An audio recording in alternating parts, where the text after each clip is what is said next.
just want to share with us, because it could resonate with somebody here, was, he gave me an analogy, because I was saying, yes, acceleration, fulfillment. What does it really mean? Because I don't just take words like that. I want to, how does it mean to me as Atinuke? And it took my mind back, the Holy Spirit took my mind back to an analogy which I want to share with us. And that was, I think, about a month or so ago, about 6 weeks ago. We're just talking about our son. And I was kind of upset with the way his room and his wardrobe was. And I was saying that, just pack all these things and let us know you don't have clothes. You have clothes that, and he was saying, oh, I don't have any. I said, don't tell me you don't have. This is wardrobe that is full, and you will see you only recycle like only 3, 4, you know. What's the point? You know, what's the point of these clothes? And he said, most of those clothes, I said, okay, just pack them, let you just go and just get rid of them if you know they are not good. He said, not that they are not good. He said, but they are not my size. He said, they are there, but they are not my size. And God gave me a picture of seeing his leg. And I remember clearly, he was now telling Pastor that he needs to buy trousers. I was like, with all these trousers, he said, they are short. That I have only 2 that are not short. And God now used that. I was seeing the picture of him wearing the trousers that are short. And the Holy Spirit said, what does that mean? And I said, it means he's grown. He said, for you to enter into that accelerated fulfillment, there's going to be growth. And it's going to be like that. And it means he's not comfortable with wearing the trouser that is short. You must not be comfortable with where you are now. And I think that even links with the spoken word that we had this morning. You must be willing to step out of your comfort zone. Because in that growth, what you have now should be shorter. Should not be adequate for you. And I was like, so what does that mean? He said, you must thirst for more. If you don't thirst, I can't feel. He said, most of us are not thirsting. We are just pleased with where we are. And he wants us to grow. And for us to appropriate what he has given to us as accelerated fulfillment this year, there must be growth. Because acceleration means fast. We fast track things. We hasten things. Things are quicker done. It means it's going to require energy. Extra energy. And if we are operating at the current energy, it is the current result that we have that we're going to get. But if we want a better result, a fulfilled result, we need to get more energy. And the only source of that energy, we all know, is him. So this year, we cannot afford, no matter how the enemy tries to be disconnected from him, we cannot afford it. And I want to speak to head of homes here. You cannot afford not to be the priest in your home this year. You cannot afford not to be the leader in the home. And not leading by mouth, I mean leading by example. When you're saying that we need to declare a fast, you would have gone like 3 days before you even ask your wife to say, I want you and the children to join me. Because you have to take your families on a journey this year. If God has said it, I believe it is there. It is time for us to enter and claim it. So I want to encourage us. Please, he has not promised us it's going to be easy, but he's there for us. He has not promised us it's going to be, how will I call it, a smooth sail, but he's there for us. Pastor said something this morning about one man in Nigeria, even though that didn't believe in God, that would always wish his students, may your road be rough. Then we didn't understand what he meant. But later we realized that may your road be rough meant that you are going to be increasing in capacity, because when your road is rough, you devise means of going through. That is what it means. That is what it means. And when God is saying there is accelerated fulfillment, ladies and gentlemen, there are going to be bumps. There are going to be challenges. I need us to be prepared. So it's not that, oh God, why am I saying this? No, let's be prepared. So today we are going to be talking on something that actually came from that spoken word. Because that spoken word has admonished us to get out of the chicken zone. Let us go into the zone that we are created to actually operate in. And this is one I always look forward to.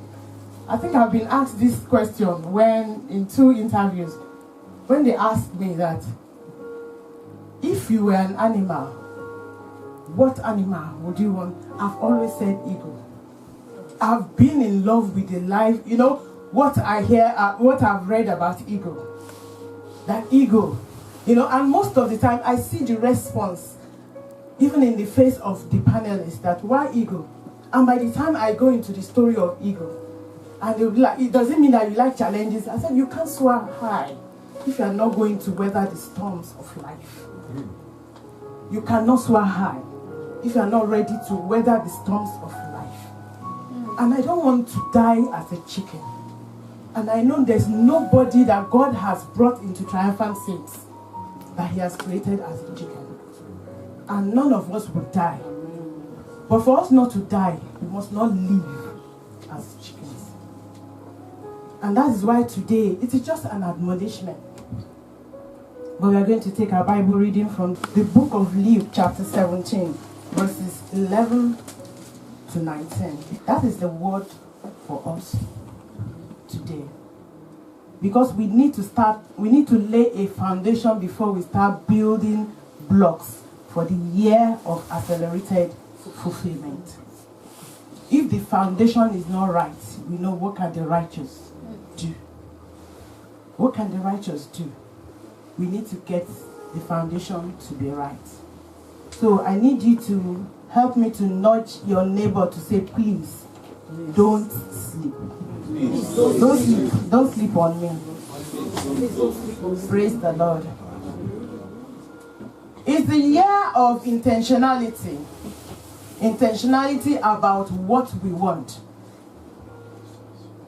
It is the year of intentionality about your purpose, my purpose. It is the year of intentionality concerning our prayers, concerning the study of the Word of God, concerning even the sowing, the level of sowing this year. Because all these things cannot happen without it. You know, it is like a woman that wants to, or anybody, that don't let me be genderized that. The cooking is not just for women. So it's anybody that wants to make a stew. And you go to blend the pepper and all that. And you put everything in the soup without the salt. That is how our sowing is. We do loads of things. Loads of spiritual activities. The salt that we just need to complete and sweeten it. We neglect it. And you can imagine if you taste that stew or you eat that stew without salt, how does it taste like? Everything is there. But yet, because of that small thing, salt, how does it taste like? But salt on its own, you know, if you put it in your mouth, and do you know that's how it is when we talk about sowing? Naturally, our spirit repels it. Has it not occurred to any one of us to say, why? Because even me, sometimes you struggle with it. Anytime that it's about sowing. But that is how it is. But that's how key it is. So this year, let's be intentional about everything. Do not neglect any area. Do not neglect any area. It is a year that we all need to step outside of your comfort zone. And I want to appoint all of you that I'm speaking to today to be my accountability partner. When you see me slide down, please tap me on my shoulder and say, what is happening? I'm not going to be offended because I don't want to miss the mark this year. Even if I look offended to you, please don't mind whatever that look that is on my face. Because your intention, your motive, it is to get me on track. That's why you are giving me a tap on my shoulder. So this year, let us be accountable to one another. Let us not wait for any leader to be doing it. Let us be accountable to one another. I'm not seeing you function. You are not seeing me functioning. Call and ask, what is happening? That is how we help ourselves in the kingdom. Not that, oh, I'm not bothered. It's about me, I, and myself. So we are going to be looking at that story that we just read. And I was just wondering, what could have happened? I realized in that story, they did not come to Jesus. They shouted from afar. And he declared, he said, go, and they were healed. It means they were not even that close. But yet, one decided to draw closer. And not just draw closer.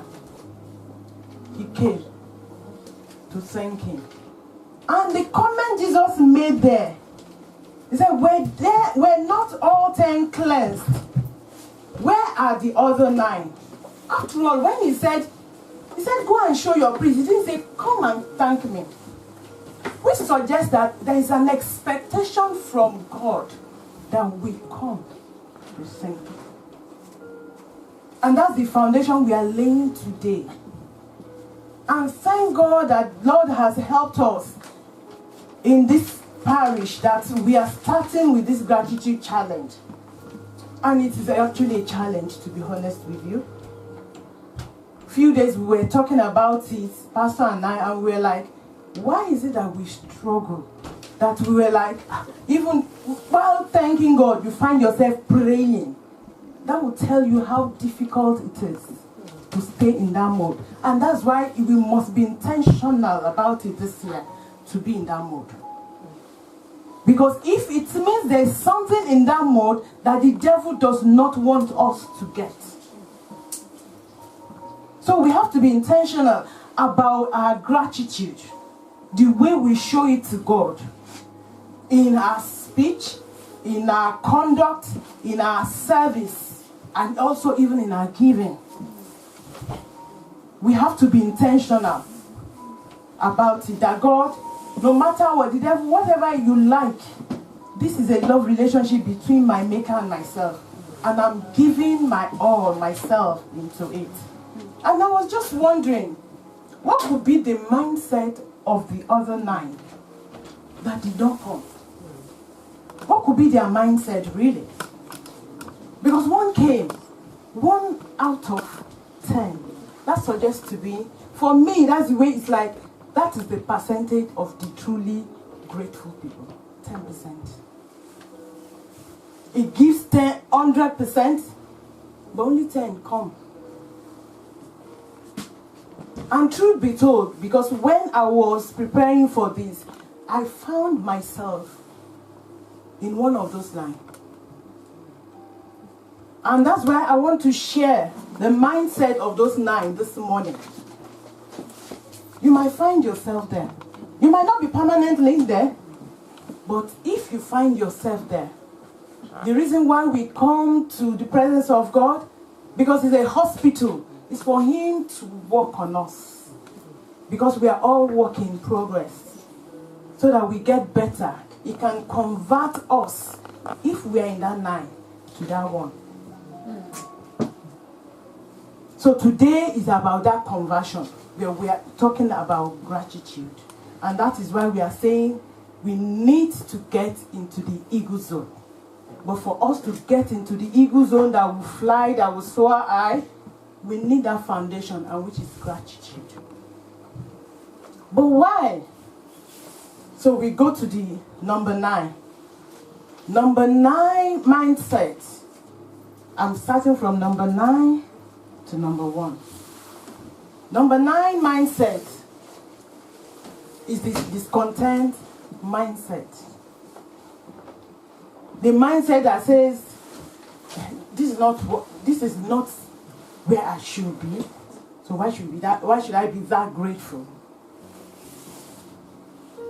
The mindset that is always comparing yourself to another. The mindset that maybe that one of the 9 was like, yes, he has made me, but I've lost so many years as a leper. So, is that about all the lost years? Yes, thank God. Yes, he's at least he's healed me. But some of us, we have that mindset with God. He's done some things, but we are like, I know what he has done to A, B, or C. Mine is not as much as that. And maybe that's why one of those lepers could not make it to the Thanksgiving service that day, that it was only one. And if you look at the book of Genesis chapter 5, verse 1 to 16, it's just the story of Cain and Abel. The two of them, one was more like an animal farm, the other one was an agrarian. Both of them were farmers, one in animal, the other one in crops. And they were both, like you and I are here today, they were just to come to God to lay their offering. And one in his heart saw what God deserves, and he brought that, and God was pleased with that one. And the other one that did not bring as much as his brother was still now jealous about God's attitude, and even it led him even to murder. Do you know that some of us, because of our mindset, of the mindset of discontent, of, oh, I should get more than this, I should be at this level, we do not show gratitude to God. And we are just like one of those 9 lepers. Number 8. This one is interesting, and that this one is so common, even though many people deny it. Entitlement mindset.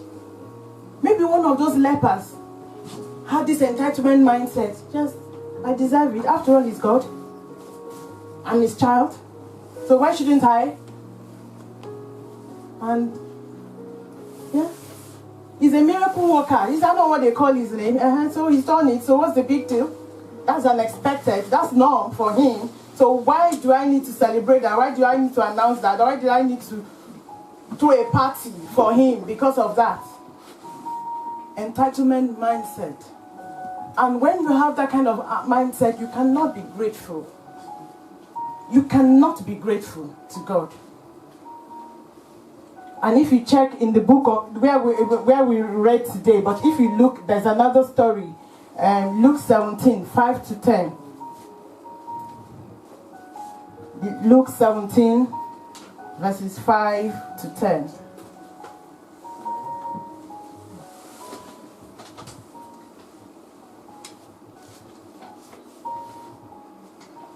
These were the apostles. So the apostles said to the Lord, increase our faith. They were telling Jesus, increase our faith. He replied, if you have faith as small as a mustard seed, you can say to this mulberry tree, be uprooted and planted in the sea, and it will obey you. Suppose one of you has a servant plowing and looking after the sheep. Will he not say to the servant when he comes in from the field, come along and sit down to eat? Won't he rather say, prepare my supper, get ready, Get yourself ready and wait on me while I eat and drink. After that, you may eat and drink. Will he thank the servant because he did what he was told to do? 10. So you also, he's talking to you and I, when you have done everything you were told to do, should say, we are worthy of servants. We have only done our duty. Do you know some of us, for doing our duty, we are expecting God to come in to, to acknowledge us. So if you have that heart, you can't thank God. You cannot. You cannot. If you have that entitlement mindset, you cannot thank God the way you ought to. You may be doing it, but not the way you ought to, because of that mindset. My brother used to say this. He said, sister, there are some people, they are senior brother to God. So their expectation in church is as if, worship me. If you don't worship me, I won't do my duty. And is that our mindset, entitlement mindset? Don't let us be one of those lepers, 9 lepers, that did not come. Because this year we are flying, we are soaring, and nothing is going to hold us back. In the mighty name of Jesus. And the next one is the blessing to burden mindset.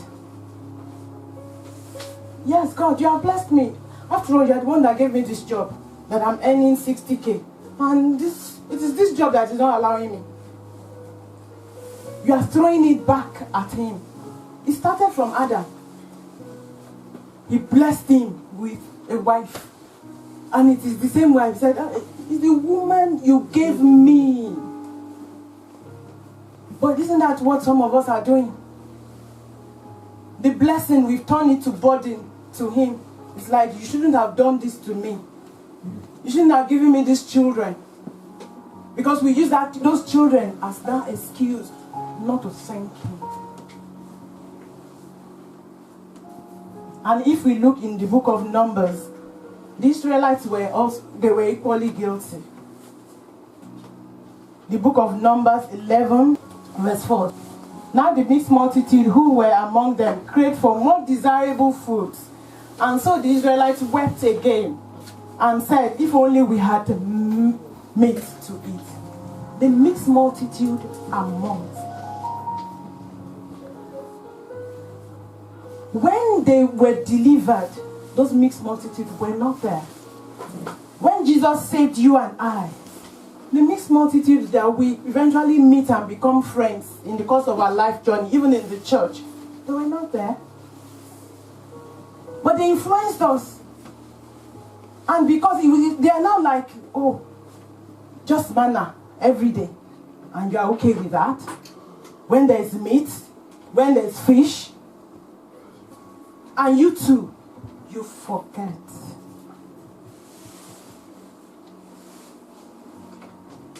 So we need to be careful. Let the blessing of God not become burden. He gave them meals every day. Free meal without working. And that free meal became a burden.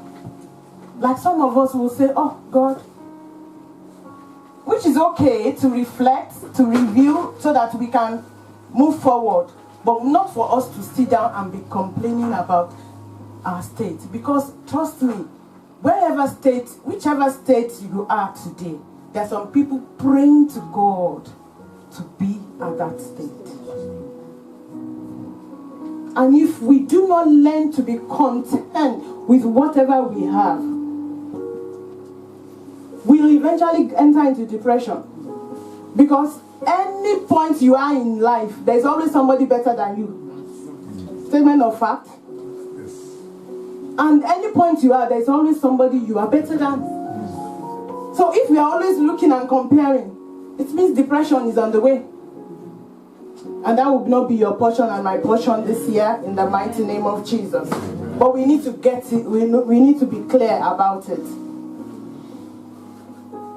And the next one, number 6, forgetful mindset. You know, sometimes God has done so much for us we're just too happy. We're lost in His glory. We are lost in His blessing that we forget to come back. It could be one of those lepers. Maybe that was his mindset. It was like, me? You mean I could eventually live among normal human beings? That I'm not outside of the camp again? Too happy to even remember the one that blessed him. No wonder in Psalm 103 verse 2. In Psalm 103 verse 2, can we see what he said? Praise the Lord, O my soul. Do not forget all His kind deeds. David realized this is possible and was saying, bless the Lord, O my soul. Don't forget all His benefits.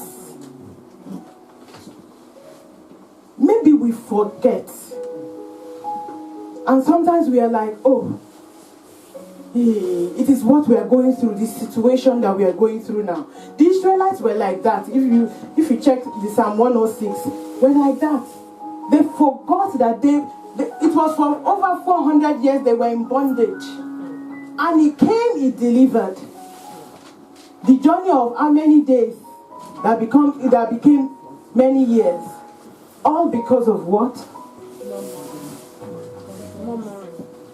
Because they forgot. That's why they can be complaining. Are we also like that? We've forgotten where He took us from. This morning when we were with the teenagers, I was like, I wish I knew I was in a position that they are when I was a teenager. There are some parts, there are some mistakes I will never have if I know God. But we forget. We take things for granted. We always forget where He has taken us from the pits, and He has put us on the rock, on solid ground that we are now walking now. And the next mindset, because we are going to thank God today, it is self-absorbed mindset. Oh my God. When you see people with this self-absorbed mindset, everything must revolve around them. When they are in a meeting, no matter what the discussion, they make sure they bring it back to themselves. There is no good thing you can share, no bad thing you can share. They must bring it back to themselves. Self-absorbed mindset. It's just about me, I and myself.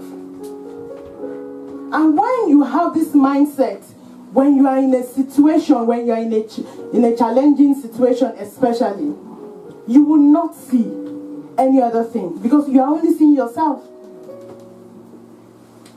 You could imagine when Paul and Silas were thrown into the prison.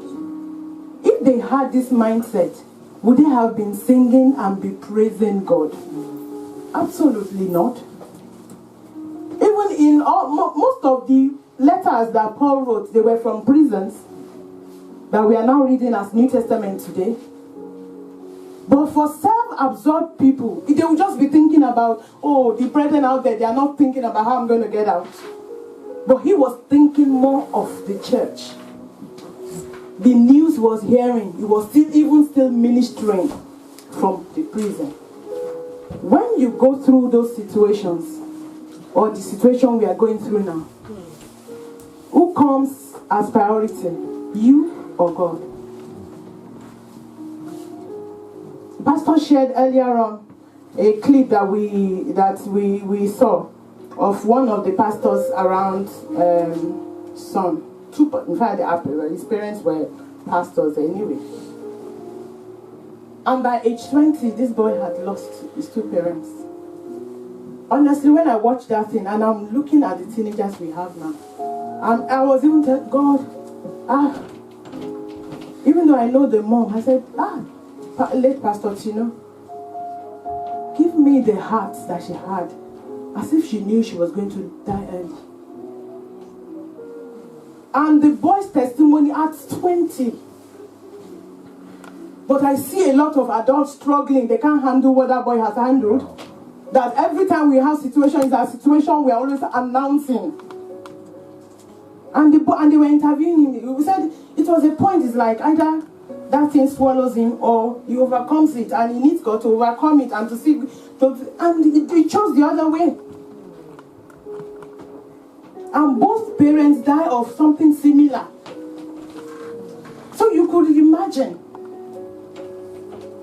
And he was preparing for Olympics when he was called, when the mom was on the dying bed.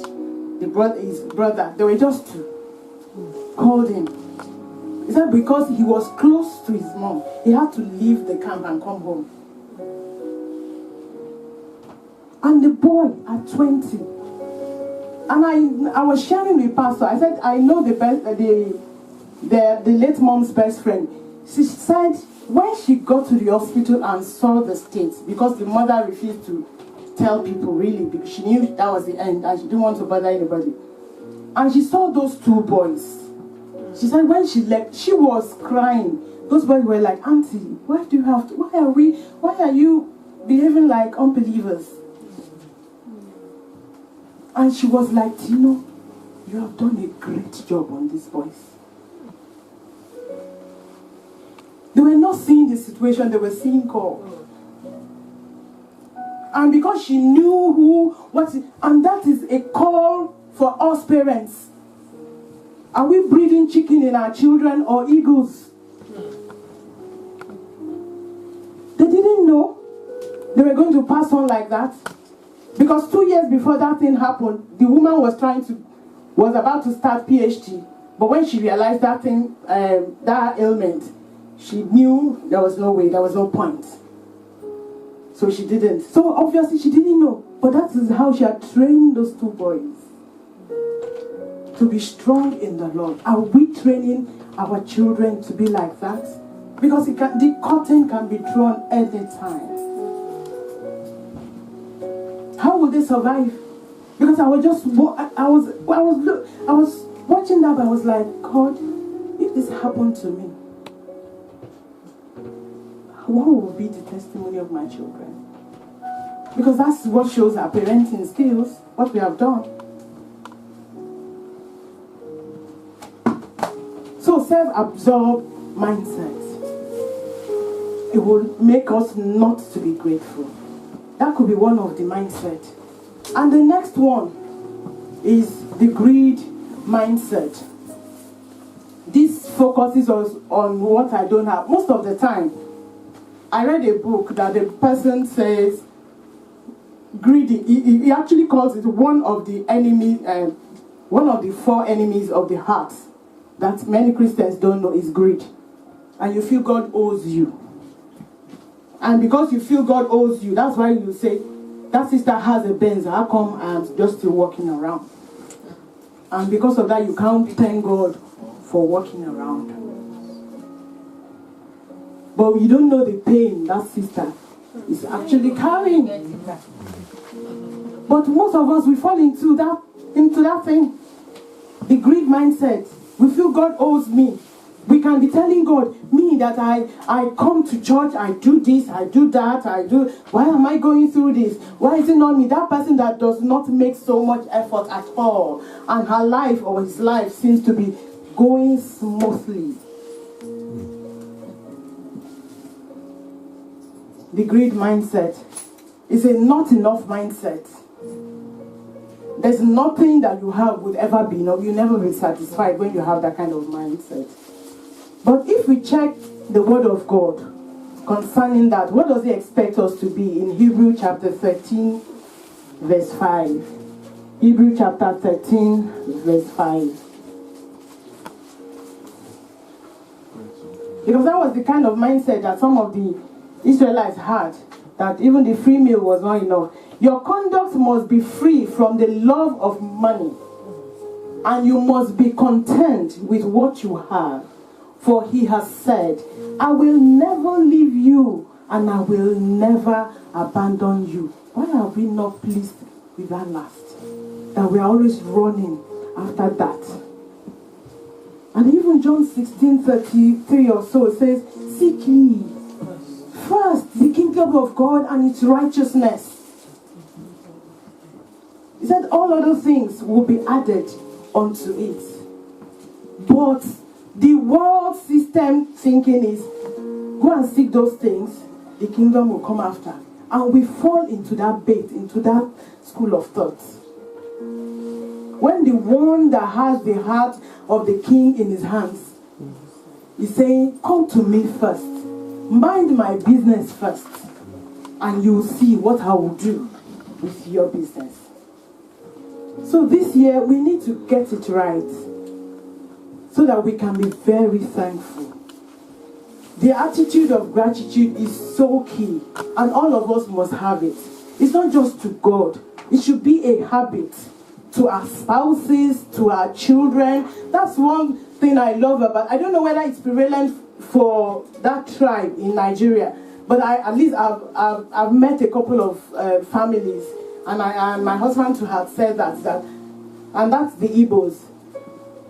When their children, when they finish eating, they always go to their mom and say, thank man, thank man, thank man.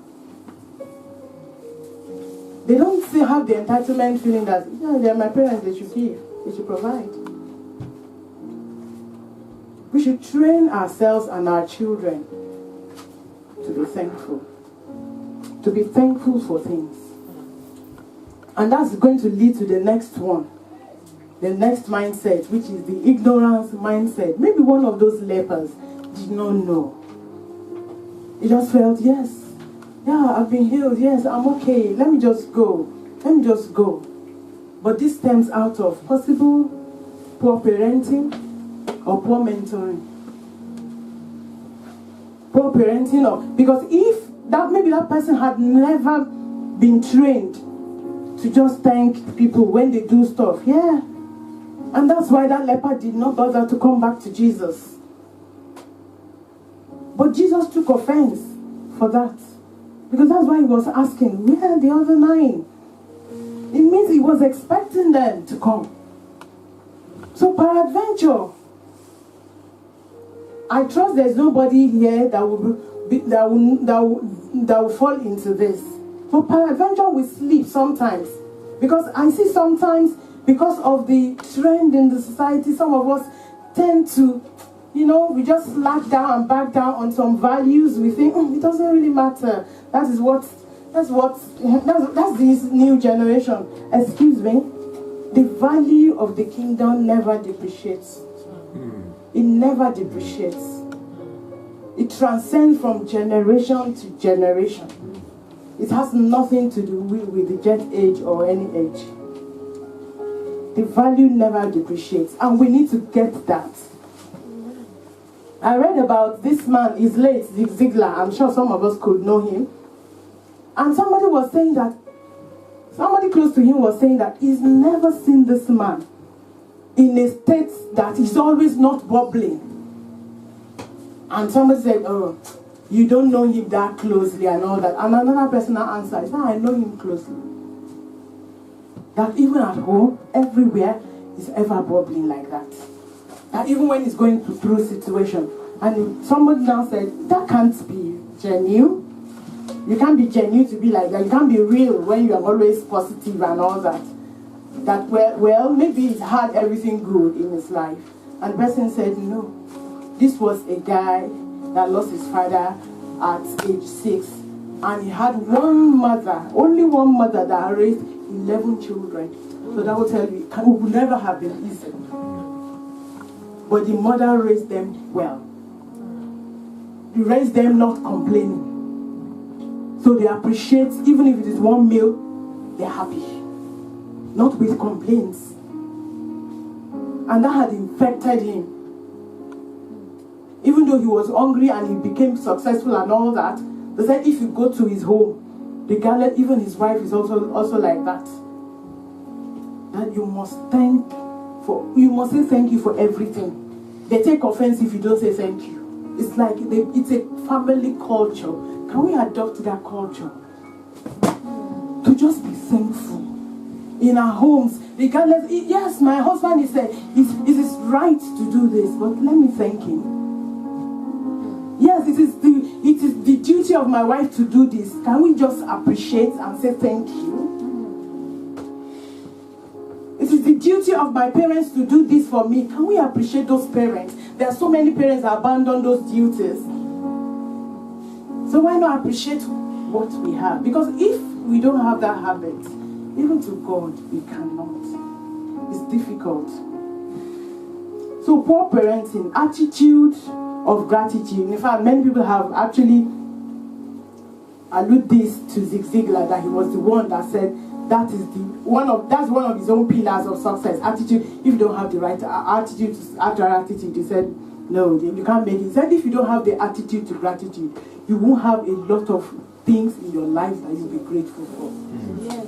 That's the way he has summed it up. So it's been intentional. I don't care whatever I'm going through. My attitude to gratitude is key. And if you have read his books, even when he's delayed in, there was a particular example where maybe I will quickly share that. He said he was going for a speaking assignment in another place in the US, and he got to the airport and they were delayed. They said, oh, they can't, and everybody started cursing and all that. And he just went to grab a drink or so, and somebody else said, oh, aren't you supposed to be on that flight that there? He said, yes. He said, but they are canceling. They said there's a fault with it. He said, so what do I do? He said, but his mindset is that, why are you cursing? Do you prefer to be on a faulty plane and crash land rather than being delayed here? He has chosen to think positive of all. That's why he could think that way. Can we please be intentional this year? Even when we think, oh, things are not going right. That, oh, maybe there's something God is working out here.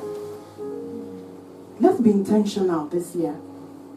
So the next one is the prideful mindset. And this one can be clearly depicted in the scripture. In 2 Chronicles chapter 32, verse 24.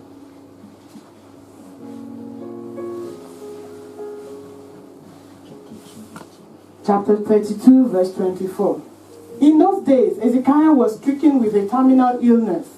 He prayed to God, who answered him and gave him a sign confirming that he will be healed. Can you go to the next one? The next verse.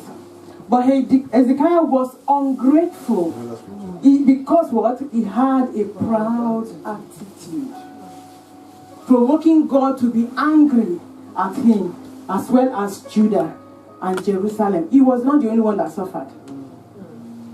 His country suffered because of his pride. Some of us, we have this prideful mindset.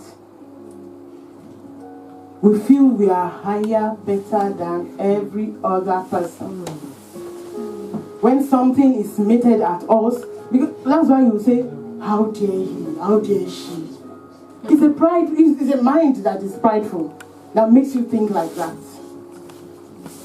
Because it means you think you're better, or what does he or she call himself?